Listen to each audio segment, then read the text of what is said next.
서울여자대학교 2017학년도 수시 인문사회계열 오전 문제 보겠습니다.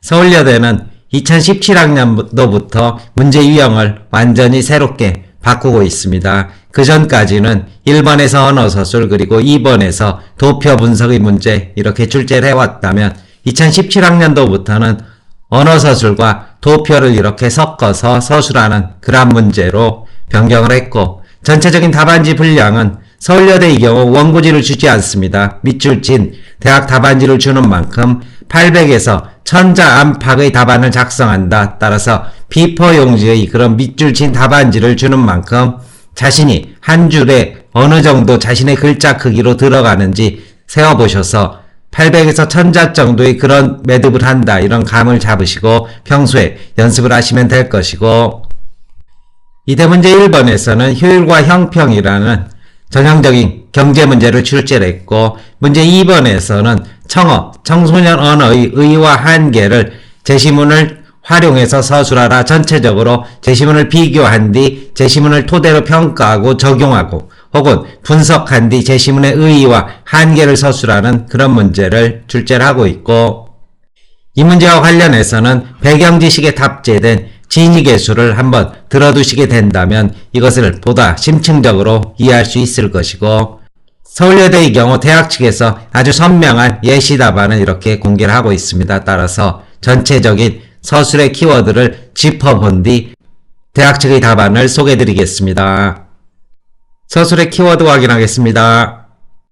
문제 1번에서는 가나에서 언급한 가치의 차이점을 배분의 관점에서 비교한 뒤 다의 주장을 가나에서 설명하고 있는 가치를 바탕으로 평가하고, 가에서 우려된 문제점과 이에 대한 해결책을 나와 그림이를 이용하여 논하시오 이렇게 주고 있는데, 결과적으로 본다면 이러한 서술 방향을 그대로 지켜주면 하나의 완성된 글이 이렇게 전개될 수 있도록 문제의 형태를 바꿨다 이렇게 볼 수 있을 것이고, 이와 유사하게 동일한 형태의 문제의 도표와 지시사항에 따라서 서술하면 하나의 완결된 답을 쓸 수 있는 대학이 바로 광운대입니다. 따라서 서울여대를 준비하는 학생은 광운대 문제를 함께 연습하셔도 주제나 유형에 있어서 전혀 다르지 않다. 다만 분량만 광운대보다 더 많은 800에서 1000자 정도로 연습하시라 이렇게 충고를 드릴 수 있을 것입니다. 이제 각 제시문의 키워드를 토대로 전개 방향을 살펴보게 되면, 가에서는 간단하게 효율성의 개념을, 나에서는 형평의 개념을, 그리고 비교에 있어서는 자원의 희소성을 둘러싸고 효율성은 시장을 통해 주어진 자원으로 최대 효과를 달성하는 데 목표를 둔다면, 형평성은 구성원들이 공정한 대우를 받는 분배의 문제를 주목하는 그런 개념이 되고, 제시문 하에서는 사회적 약자에 대한 배려가 바로 사회적 국가의 책임이다 이런 이야기를 하고 있는데, 이를 가를 토대로 평가할 때 사회적 효율과 근로의욕 및 생산성의 저하가 우려된다. 즉 복지병의 문제가 예견된다. 이 부분은 대학 답안지에서 빠져있지만 가를 토대로 이런 평가를 해줄 수 있을 것이고, 나를 토대로 평가할 때는 시장의 논리는 공평성의 상실과 빈부 격차의 문제를 불러오는 만큼 사회적 갈등과 불안을 막기 위한 정부 개입의 당위성이 제기된다. 따라서 이 같은 차원에서 그림이를 보게 된다면, 그림이는 진위계수 즉 불평등의 정도를 이렇게 보여주고 있는데, 이것은 배경지식에 탑재된 만큼 더 이상 설명드리지 않겠습니다. 세전소득 즉 시장소득의 경우 불평등의 확대 추세가 두드러진 반면, 세후소득 즉 국가가 개입해서 세금을 걷어들인 이후 이것을 가처분 소득이라고 하는데, 이것은 불평등의 축소 추세를 보여주고 있다. 따라서 매듭 부분입니다. 정부 재분배 정책의 효과를 제시하고 있는데, 소득세의 차별을 통해 형평성의 문제를 보완할 수 있음을 시사하고 있다. 여기까지가 이제 대학의 답안지가 될 것입니다. 따라서 대학 답안지에서 제가 추가한 것은 가를 토대로 평가했을 때 복지병의 문제가 제기된다. 이것과 그리고 이 후반부가 이제 제가 추가를 한 건데, 누진세, 특소세 등 차별적 과세 정책은 사회적 안전망을 확보할 수 있다. 이러한 원론에 덧붙여서 국가의 개입은 부자의 재산권 일부를 제한함으로써 사회적 약자의 생존권 등을 보장하는 만큼 사회 전체의 차원에서 재화의 효용성을 최대화하는 방법이다. 자유의 일부 제한, 가진 자들의 자유를 일부 제한함으로써 못 사는 사람들이 생존권을 해결하는 만큼 더 큰 적극적 자유를 확보하는 효과적인 정책이다. 이러한 식의 덧붙임을 했는데 왜냐하면 서울여대의 경우 기본적으로 자수의 제한이 없습니다. 그리고 전체적인 서술이 평이한 만큼 그것을 지시사항에 따라서 절대 빠뜨리지 말고 모두 적용을 하시고 난 뒤 마지막 매듭 부분에서 자신만의 그런 고유한 예시나 주장 이런 것들을 보다 선명하게 덧붙인다면 당연히 채점하는 사람들에게 높은 인상을 줄 수 있을 것입니다. 자수가 제한되어 있다면 이런 식의 이야기를 늘어놓는 것이 도움이 되지 않겠지만 자수 제한이 없는 만큼 마지막 부분에 좀 더 선명하게 자기만의 글과 예시를 담아서 매듭을 해주고 오시라. 이렇게 제가 당부 말씀드리겠습니다. 문제 2번입니다. 역시 지시사항에 따라 한 편의 글이 되도록 이렇게 요구를 하고 있고, 먼저 현황을 설명한 뒤, 주제는 청어죠. 이 청어에 대해서 현황을 설명한 뒤 그것을 쓰는 이유, 이것이 갖고 있는 의의와 그리고 한계를 서술하라. 이런 요구를 하고 있고, 마찬가지로 이 지시사항을 800에서 1000자 정도 이렇게 작성한다 생각하시면 될 것입니다.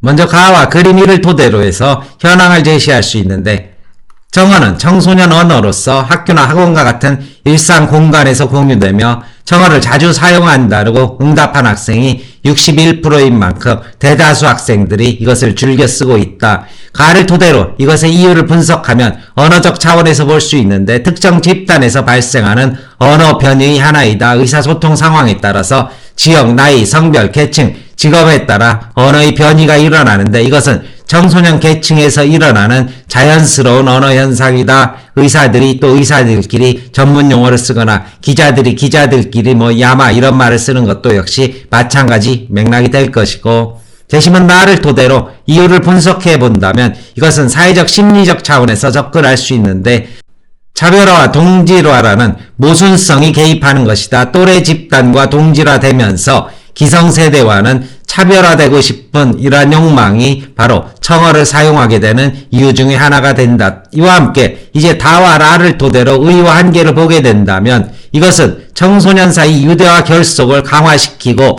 사교적인 맥락에서 봤을 때 관계 형성의 촉매가 된다. 내적으로 은밀한 공감대를 주고받을 수 있기 때문이다. 여기까지가 의의라고 본다면, 이제 한계에 있어서는 과도하게 사용할 경우 담화 맥락에 따라서 의사소통의 장애가 올 수 있는데, 일상적 언어를 기성세대에게 사용하게 된다면 관계 맥락이 우선 무시가 될 것입니다. 선생님한테 얘기할 때 선생님 문제 절라 어려워요 이런 식으로 얘기하게 된다면 관계 맥락이 무시될 것이고, 문어 담화, 특히 논술이나 글쓰기 이럴 때 일반적 논리적 문법적인 표현을 강구하게 될 것입니다. 정보 제공, 설득, 약속, 선언 등을 목적으로 하는 이런 형식을 갖춘 담화에 있어 이런 식의 표현은 정확성 그리고 신뢰성을 저하시킨다. 논술에서도 학생들의 구어가 포함되게 되면 첨삭할 때 걷어내는 이유가 이런 이유라고 볼 수 있을 것입니다. 나아가서 이것은 의사소통의 왜곡 가능성 및 언어의 형식적 요소가 본질적인 소통 기능을 차단시키는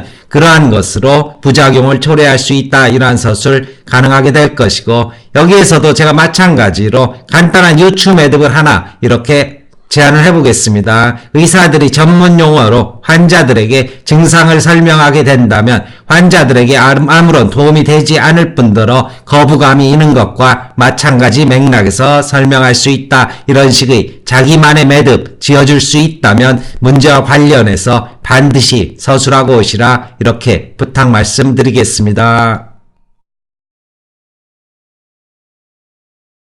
답안 정리해보겠습니다. 대학 공개 답안입니다. 먼저 1번입니다. 재심은 가에서 말하는 효율성과 나에서 언급한 형평성은 근본적으로 자원의 희소성에서 비롯되는 가치 차이를 말한다. 효율성은 주어진 자원으로 최대 효과를 달성하는 상태를 의미하며, 형평성은 분배의 문제로 구성원들이 공정한 대우를 받는 상태를 의미한다. 즉, 형평성은 사회가 희소자원으로부터 얻은 성과를 구성원에게 어떻게 나눌 것인지에 대한 문제이다.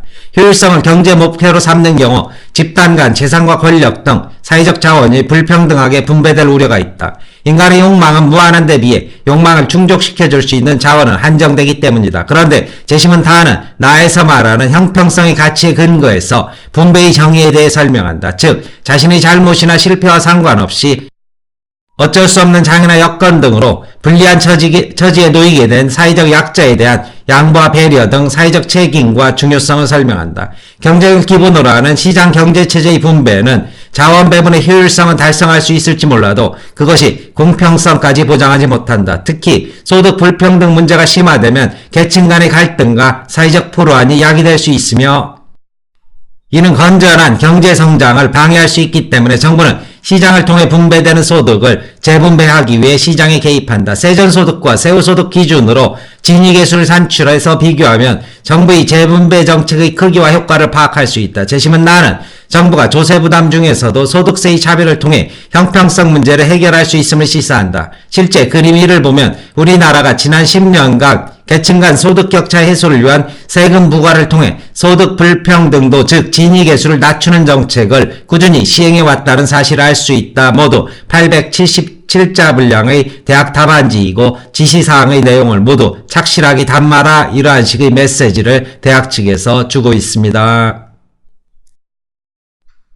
문제 2번입니다. 청소년 사이에서 그들만의 언어인 청어가 널리 쓰인다. 조사에 따르면 청소년은 학교나 학원 같은 일상 공간에서 청어를 주로 접하며 청소년 가운데 61%가 이를 사용하는 것으로 나타났다.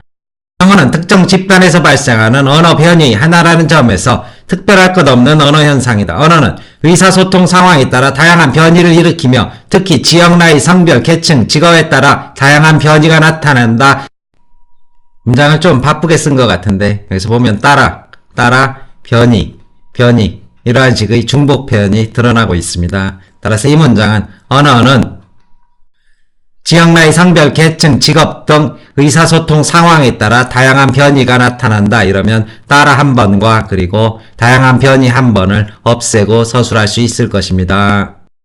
따라서 청소년들이 그들만의 언어를 사용하는 것은 자연스러운 현상이라 할 수 있다. 또한 사용 빈도와 범위를 고려할 때 청어는 타인에게 동조하는 한편 차별화하고자 하는 유행의 한 형태로 볼 수 있다. 모순적인 심리가 작용하는 이런 뜻이겠죠. 유행은 남들과 같고 싶다는 욕구로 인한 사회 동조와 남들과 같고 싶다는 욕구로 인한 차별화가 결합돼 나타난 현상이다.